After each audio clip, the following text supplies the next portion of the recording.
Face the Music, a pre-ELO song-by-song podcast, is sponsored by fine people like Silverwings. This is Face the Music, a pre-ELO song-by-song podcast. Episode -062. Useless Information. The Move. Sister Jane has a little book full of autographs of useless people. Seems a waste of the time she took, and it gets me mad, which makes us equal. Hundreds of people left out in the cold, wearing the shoes that push it over the goal.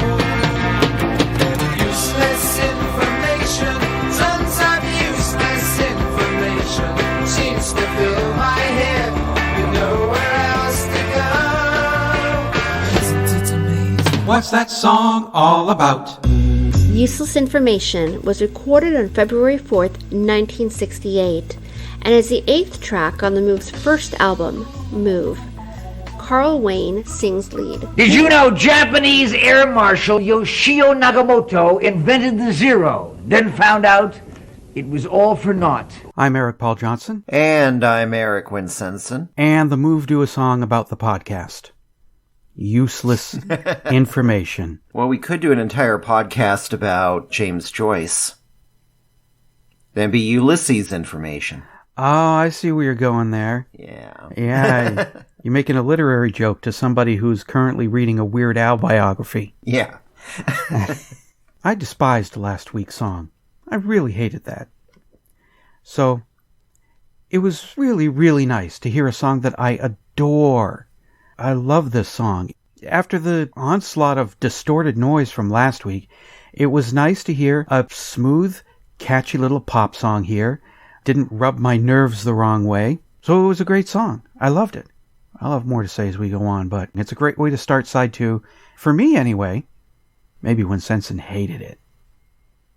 Nope, didn't hate it.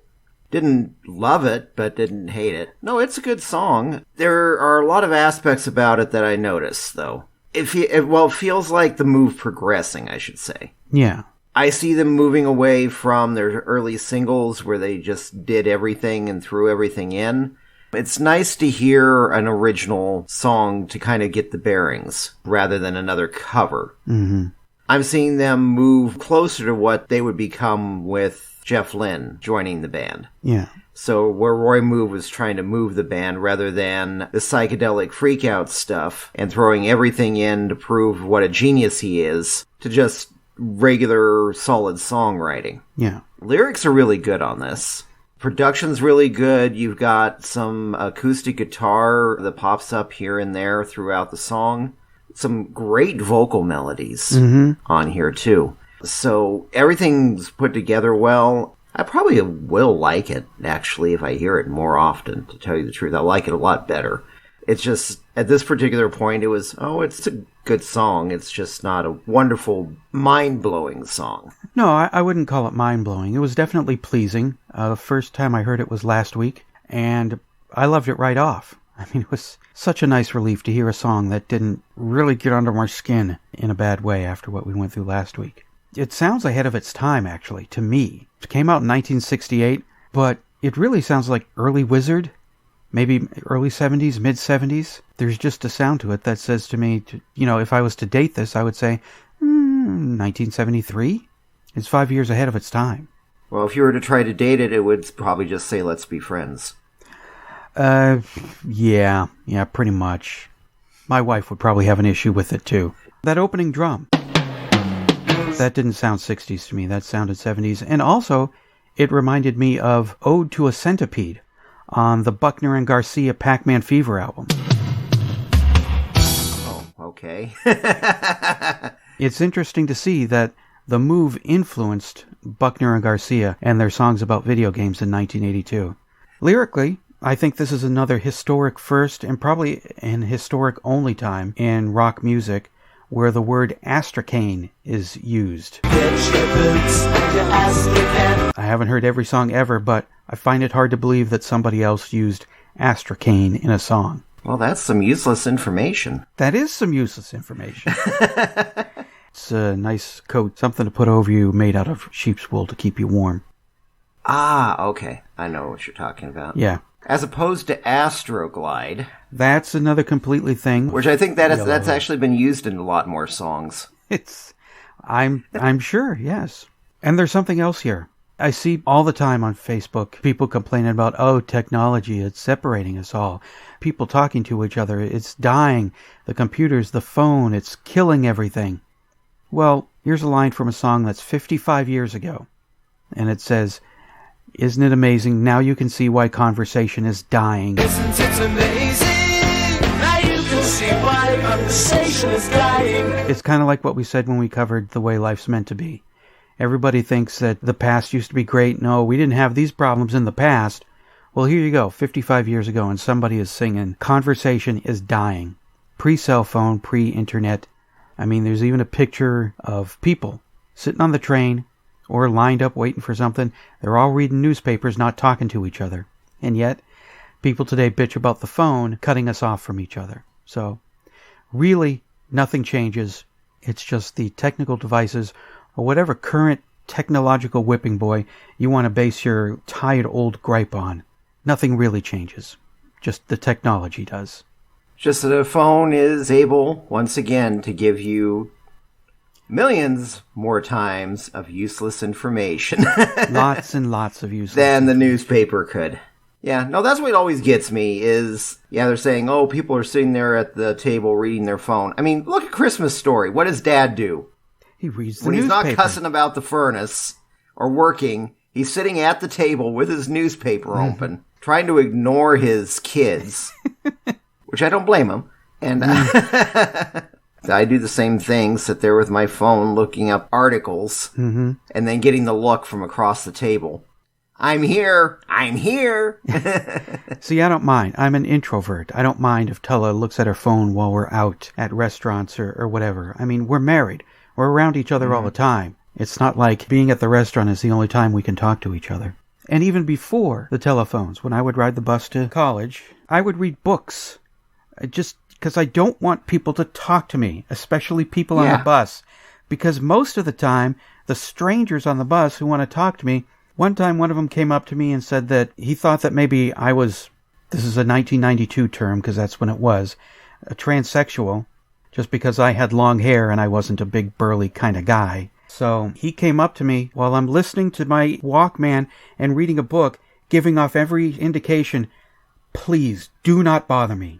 But he came up and talked to me, said he was a transsexual and he was ready to get the operation and everything was all set to go until God showed him the way. Oh, yeah. I almost said, oh, Jesus, but... Yeah. No, I was the same way. Anytime I had to be anywhere, I had a book with me. Because that way I had something to entertain me while the time passed, and it also sent a signal of not wanting to do a conversation, because...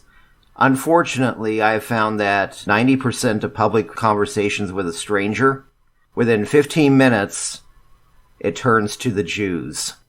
And it's not a good part. And it's not, and it's not talking about culture. It's not talking about the wonderful ancient traditions or how far they've come and all the wonderful things and the food and everything else. No, you can just guess. Yeah. Pretty sure. Yeah. Yeah. The reason I think that they go for the Jews is because they're just testing the waters for that N-word with a very hard R at the end. Oh, well, if he doesn't like them, then maybe I can actually say the word today. Great. I've been looking forward all day to say this word. Finally, I found another white person. Let's do this. I know, because he's white. He's gonna... Yeah. How come it's never hot chicks who are into Doctor Who seeing me read Doctor Who, the Star Trek book, that come up and talk to me on the bus? Back when I was single. Actually, I've had a number of them that have done that, especially when I was driving Uber. But here's the thing. By then, I was married for years, for decades. Because, that's stuff a lot of them are into now. Back then it was... Oh, you're going to be a virgin forever. Yeah, where were they in 1992? Well, I can tell you where they were in 1992. Headphones on with a book in front of their face because some creep had tried to talk to them on the bus. Yeah, and something that steams me is this album isn't streaming, so for me to hear useless information, I gotta go to YouTube to listen to it. Well, I was about to say, to hear useless information, yeah, you can go to YouTube, among other places. Got something to say about useless information? Then call the telephone line voicemail. 623-850-3375. Call now. Electric Light Orchestra Origin Story. Mark C. Wilson.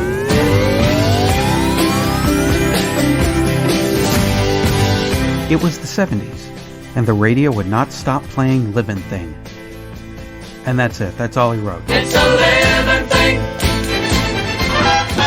For information, what's going on in Lewiston, Clarkston, KRLC, your cheap station. Hi, I am Eric Winsenson. And Eric has his own podcast. You know that big album an act had? Either the huge seller that broke them to a wider audience, or a world-famous act that became even worlder-famouser after the release of a massive selling album. This podcast isn't about them. What came next, ... is about the records that came after the multi-bajillion seller. Each episode is packed with facts about the bands and their records from noted musicologist Eric Winsenson. Hi, I am Eric Winsenson. So do a quick Google search and listen to What Came Next, ... with Eric Winsenson.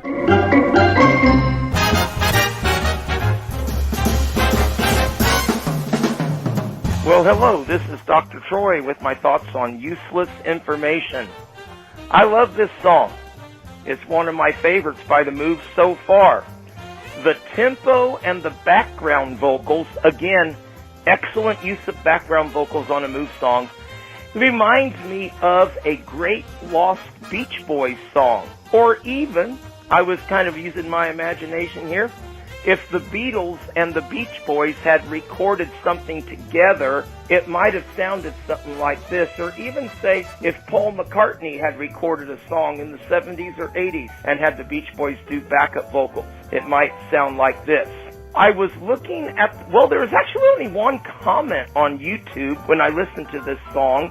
I kind of thought there'd be more, but there was one comment and it more or less summed up what I was thinking. The person who left the comment said, this song anticipated social media by about 40 years. And he's absolutely right. It does. And I guess useless information has been with us for a long time, but it just seems to have multiplied to infinity in the past 10 to 15 years. Oh, well, I understand we're taking a break, and I will talk to you in September. This is Troy.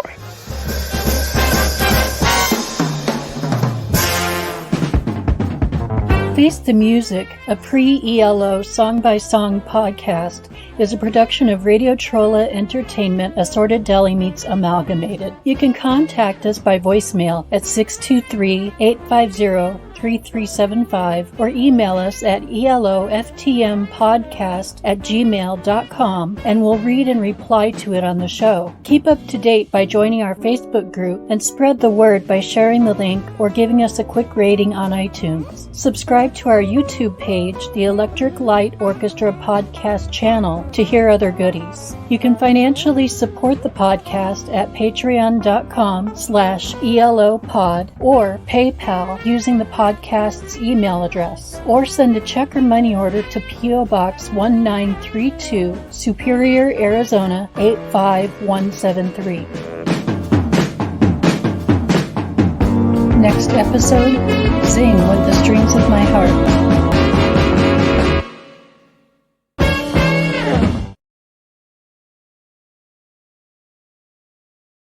One more. Did you know, if you can fool most of the people most of the time, you should go into politics. Oh, good advice, Win. I'm going into politics. He's going into politics.